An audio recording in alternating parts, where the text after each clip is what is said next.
বড় ছেলে বিদেশে গেছে কাজ করতে, দেশ থেকে অনেক দূর। সে 10 বছর হলো বাড়িতে আসে না। একদিন মাকে বলছে, মা কতদিন তোমাদের দেখি না, তুমি ভাই বাবা বোন কেমন আছো, তোমাদের দেখতে খুব ইচ্ছে করে। তখন মা বললো, কেন রে, ভিডিও কলে তো দেখা হয়, আর তুই যদি এখানে চলে আসিস তাহলে আমাদের সংসার কি করে চলবে, তোর ভাই বোনের পড়াশোনা কিভাবে চলবে। তখন ছেলে বলল, মা তুমি খালি টাকার কথা বলো, তোমার কি ইচ্ছে করে না আমাকে একটুও দেখতে? কেন রে বাবা, তোকে তো আমি এখন ভিডিও কলে দেখতে পাই, এখন ফোন হয়ে গেছে, তুই তো তোর ভাই বোনদের ফোন কিনে দিয়েছিস, সেই ফোনে তো আমি তোকে দেখতে পাই। তুই অত মন খারাপ করিস না, তুই যদি কাজ না করিস তাহলে আমাদের এই সংসারটা চলবে কি করে বল? তুই যদি কাজ না করিস তোর ভাই বোনের পড়াশোনা কি করে চলবে বল? এখানে তো আমাদের কারোর কাজ হয় না, সবাই তো তোরও ভরসায় থাকি। তুই যদি আমাদের টাকা পাঠাস তবেই আমরা খেতে পারবো, আমাদের সংসারটা সুখে চলবে। আর তুই যদি টাকা না পাঠাস তাহলে আমাদের সংসার সুখে চলবে না।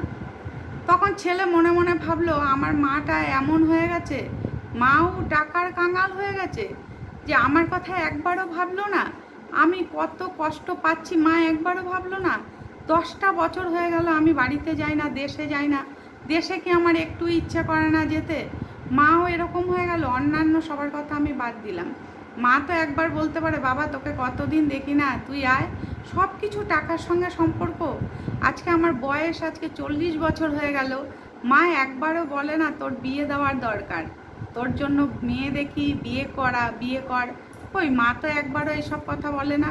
আমি বাবা মা ভাই বোনের জন্য এত ভাবি, ওরা তো একবারও ভাবে না। ওরা খালি শুধু বলে দাদা টাকা পাঠা, বাবা বলে টাকা পাঠা, মা বলে টাকা পাঠা। একবারও তো মা জিজ্ঞেস করে না, বাবা তুই আজকে কি খেয়েছিস, তুই কেন শুক্তো দিয়ে ভাত খেয়েছিস, তুই কেন নিরামিষ খেয়েছিস, তুই কেন আজকে একটু মাছ দিয়ে খাসনি, কেন আজকে একটু মাংস খাসনি? ওই মা তো একবারও বলে না। নিজেরা তো ভালো ভালো বেশ রান্না করে খায়, গল্প শুনি, ফোনে দেখায় যে দেখ এইসব রান্না করেছি। আমার কথা কি মায়ের একটুও মনে পড়ে না? আমার জন্য কি একটুও কষ্ট হয় না? অনেকক্ষণ বসে বসে ছেলে এগুলো ভেবেছে। তারপরে দিন কিছু যাওয়ার পরে আবার মাকে ফোন করছে, মা তোমাদেরকে খুব দেখতে ইচ্ছে করছে, আমার না দেশে খুব যেতে ইচ্ছে করছে। এবার বাবা মা দুজনে মিলে বলছে, তুই যদি দেশে চলে আসবি তাহলে আমাদের সংসারটা কি হবে? আমাদের তো নুন আনতে পান্তা ফোড়নের মতো অবস্থা হয়ে যাবে। তুই যদি দেশে চলে আসিস টাকাটা কে পাঠাবে? আর দেশে আসতে গেলেও তো কত খরচা আছে। তুই যে দেশে চলে আসবি, অত টাকা দিয়ে টিকিট কেটে দেশে আসবি, আবার যাবি, আবার অত টাকা টিকিট কেটে। বলছে, না মা, আমি যা টাকা এতদিন ইনকাম করছি তুমি তো নিশ্চয়ই কিছু রেখেছো, ওই টাকা ভাঙিয়েই খাবো, আর ওখানে একটা কিছু ব্যবসা ট্যাবসা করে নেবো। মা বলছে, তুই যে টাকা পাঠিয়েছিস সেই টাকা কি ব্যাংকে আছে নাকি? সেই টাকা তো আমার সংসার খরচা আর তোর ভাই বোনের পড়াশোনার খরচাতেই শেষ হয়ে যায়। কেন, তুই কি ওখানে কিছু রাখিস নি তোর জন্য? বলছে, মা আমি কি করে রাখবো, আমি যা রোজগার করি আমি তো সবই তোমাকে পাঠিয়ে দিই, তা তুমি কিচ্ছু রাখো নি মা? বলছে, না তো সবই তো সংসারে লেগে যায় বাবা, আমি তো জানি তুই তো কিছু রাখিস নিশ্চয়ই। বলছে, আমার কত রোজগার মা, মা তোমরা ভাবো কি বাইরে থাকলে কি অনেক টাকা রোজগার? আমি সকাল থেকে রাত পর্যন্ত পরিশ্রম করি, তারপর ওই কটা টাকা পাই।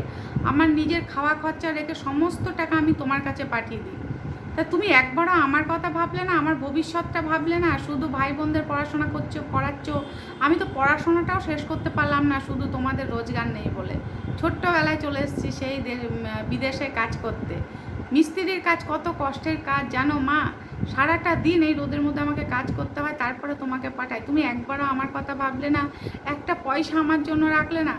তা ছেলের সেই যে মন ভাঙলো, তারপর থেকে মা বাবার সঙ্গে কোনো সম্পর্কও রাখেনি, আর টাকা পয়সা পাঠাতো খুবই যৎসামান্য, সেখানেই সে বিয়ে করে তার সংসার পেতে নিল। এবং তারপর থেকে মা বাবাকে যদি ফোন করতো, টাকা পয়সার কথা মা বাবা জিজ্ঞেস করলেও কিছু বলতো না, সে সংসার ওখানেই বেঁধে নিল। আর কোনো দিনও সে দেশে ফিরে আসেনি, মা বাবার মুখও দেখেনি, মা বাবাও তার সঙ্গে সেরকমভাবে আর সম্পর্ক রাখেনি। ছেলে বুঝতে পেরেছিল শেষে হলেও যে মা বাবা তার জন্য নয়, তার ভাই বোনদের জন্য, তারা শুধু তার টাকাটাকে ভালোবাসে, তাকে নয়।